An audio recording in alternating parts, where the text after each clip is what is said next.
Hi guys, welcome to my channel, Guy with a Plant. In today's episode, I'm going to show you some of the trailing plants that I have. I'm sure many people are drawn into this hobby just simply because they have seen a beautiful photo of lush trailing plants on their social media feeds. And rightly so, because a few pots of healthy lush trailing plants can accentuate the space.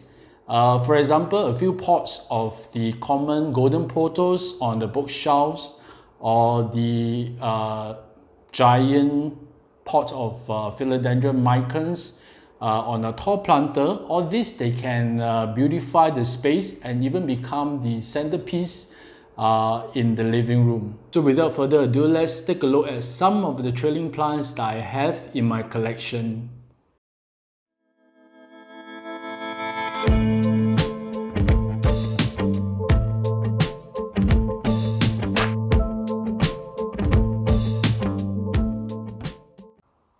The first trailing plant I'm going to show you is surprisingly a Hoya, because you don't really get too many trailing Hoyas, but this is a fantastic trailing plant because, as you can see, I got to move this way back to show you the length and how much it has grown. This is Hoya Memorial. I have this Hoya for 1 year. I think I got it in September last year, and it has grown tremendously. When I got it, it was only a 2-vine cutting, very short vines, and I had this repotted to something that is more well draining, and changed the pot as well because it came in a garish purple plastic pot, which was awful. I gave this Hoya bright indirect light, like most Hoyas would like. And yeah, but there was once I actually put it under the direct sun in my balcony, the oven, and it got pretty badly burned. But those burnt leaves, oh, as you can see here, these are some of the burnt leaves, and some of the leaves got really discolored due to that. This the lighter colored ones, like this, but the new leaves are beautiful. You see the darker green ones with splashes of variegation. So I'm quite surprised. This is pretty fast growing, and it's actually due for some pruning. I think I'm going to cut some of it off to propagate. That will be my next video when I'm going to set up a prop box. Water this when it's totally dry because like most Hoyas, it doesn't like to be wet. It hasn't flowered for me yet, but I'm totally fine with it. As most of y'all will know, I'm not really into flowers. If you want a big and large pot of trailing plant, this might be a little bit challenging to get it to a big size. But what I can do is I can just cut off the lower parts and then stick it right back in to create that you know, fuller and more lush kind of pot of plant. Okay, I'm going to talk briefly about the next plant because you have seen this in a few of my videos already. I mean, if you have seen my previous videos, this is the Scindapsus Pictus Exotica. Look how beautiful the leaves are and how big they are as well. Just want to show you the way it trails. I know if I let this trail a little bit further, the new leaves will get smaller and smaller, as you can see here, compared to the older leaves, which are really quite big. So if I have a price for the most beautiful growth in a house plant, I would say this Scindapsus Pictus Exotica, because this was grown from a very small specimen. I think it had only about 5 to 6 leaves to this size. Of course, it took me 1 year but I'm happy with this plant because it doesn't give me any browning tips, yellow leaves, etc. Very healthy. The leaves are not very thick, but they are stiff, but soft. So it gives the plant a very structured but yet very lush kind of look, which is really nice. The next plant is a very common house plant.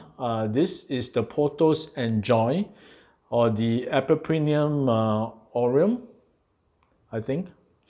Yeah, it is very common, but it doesn't lose out in the looks department. Look at these beautiful variegated leaves. And it is also a very easy plant. It's starting to trail, and I've cut off a few of the vines to propagate, and this propagates really easily as well. Just put it in moss or perlite or even water, and it will root up really quickly. This is really a fast free plant. Just give it some bright, even medium light, medium to bright indirect light. Of course, if you give it lesser light, you get greener leaves like this. But if you want to maintain the variegation, it's best to give it brighter light, and also to water this really sparingly, maybe once every week.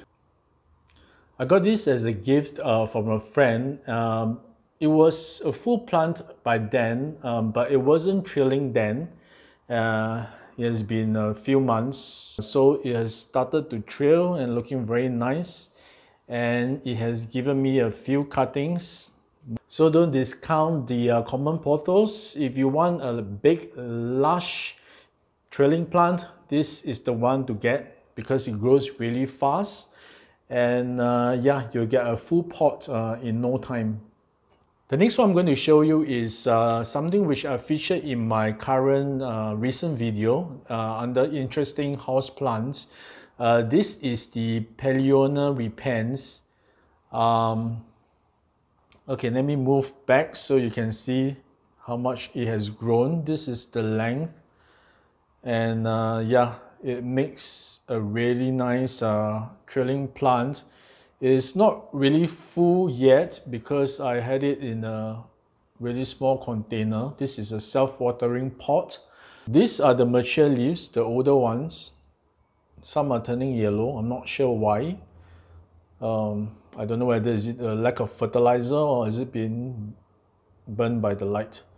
But anyway, the newer leaves are more vibrant in color. This lime green and purplish kind of coloration. But I noticed that the cuttings, they don't really grow super fast.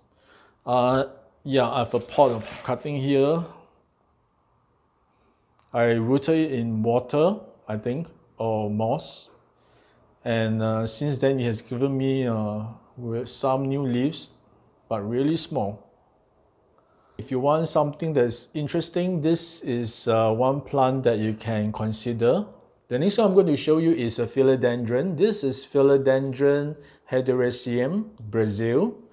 Yeah, this is a very sad pot of Brazil. Look at the yellowing leaves.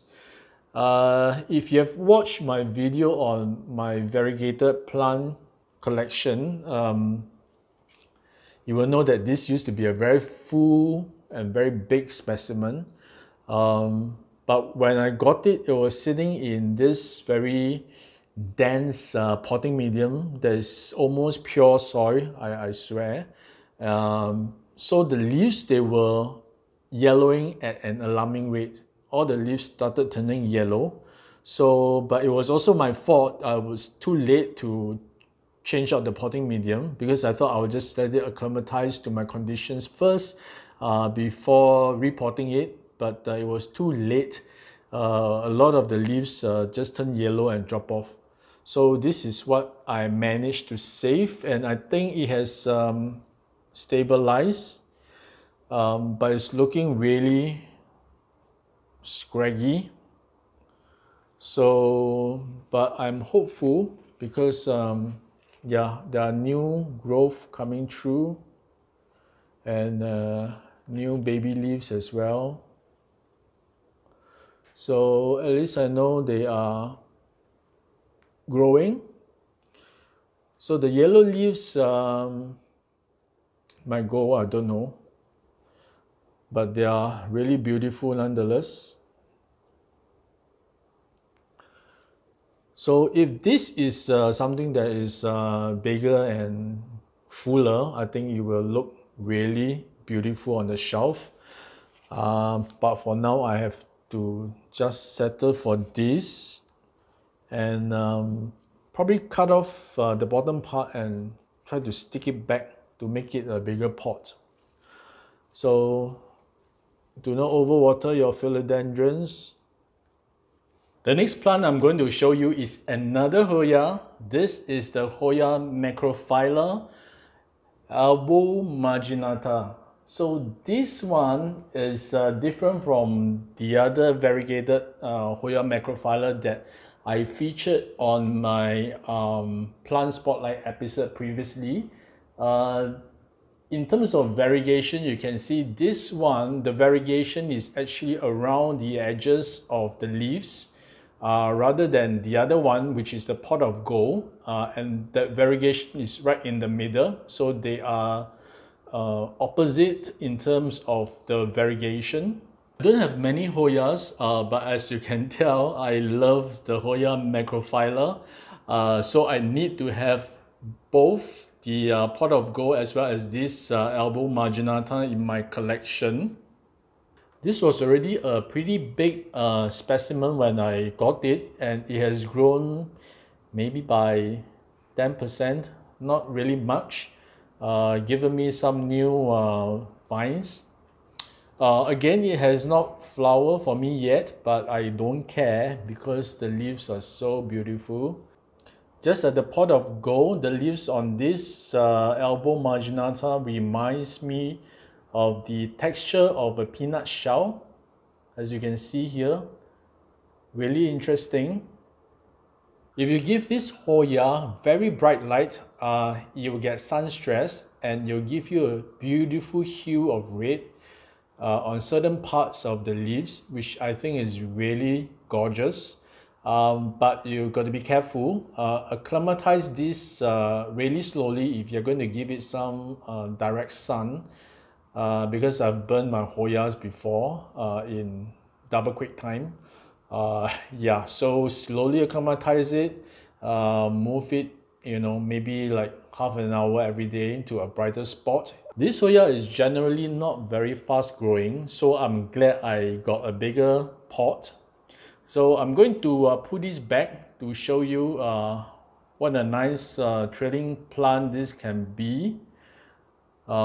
Maybe on the shelf, on the plant shelf, or seated next to the TV on the console. I think this will make a very stunning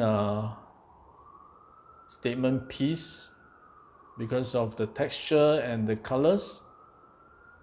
The next trailing plant appeared in my video that is about silvery plants, and this is the Philodendron silver matter. As I mentioned, I'm not sure whether is there any difference between this silver matter and silver sword, the hastatum. But this is a Japanese variety, so maybe this is a Japanese version of silver sword, I'm not sure. But the leaves are pretty small compared to that of silver sword, but maybe it's not mature yet. But they are really striking, silvery and bluish. I've also repotted this, giving it an aeroid mix, so something that's more well draining, which is what I do for all my philodendrons because I don't like them to be sitting in wet, soggy soil. It seems to be doing well. It has given me new leaves, new baby growth, like this one, and yeah, new growth here, and many small leaves here as well. So seems to be doing well. I'm not sure whether is it supposed to be a trailing plant.